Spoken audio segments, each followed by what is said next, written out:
దేవుడు ఒక ద్వారం తెరిస్తే ఎవరు దాన్ని ఏం చేయలేరట? మూయలేరు. దేవుడు ఒక ద్వారాన్ని మూస్తే ఏ ఒక్కరు దాన్ని ఏం చేయలేరు?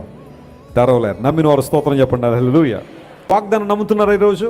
ఈ 2025 సంవత్సరంలో నా దేవుడు నా కోసం తెరిచే ఏ ద్వారాన్ని కూడా ప్రపంచంలో ఏ ఒక్కరు మరలా మూయలేరు. నమ్మిన వారు గట్టిగా చెప్పలు కొట్టి దేవుని మహిమపరచండి. That should be your confidence.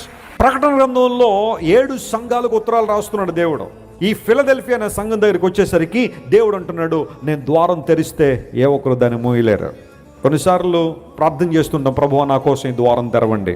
బహుశా మీలో చాలామంది ఇక్కడ దేవుని సన్నిధిలో ప్రార్థన చేసేవాళ్ళు ఉన్నారేమో. ఒక ఉద్యోగం కోసం ప్రార్థన చేసేవాళ్ళు ఉన్నారు, లేదా ఒక జీవిత భాగస్వామి కొరకు ప్రార్థన చేసేవాళ్ళు బహుశా ఇక్కడ ఉన్నారేమో. ఒక గృహ నిర్మాణం కోసం ప్రార్థన చేసేవాళ్ళు ఇక్కడ ఉన్నారేమో. మీ జీవితంలో ఏదో ఒక దీవెన, ఏదో ఒక ఆశీర్వాదం కోసం, ఒక విడుదల కోసం ప్రార్థన చేసేవాళ్ళు చాలామంది ఉన్నారేమో. మన దేవుడు ప్రార్థన ఆలకించువాడు.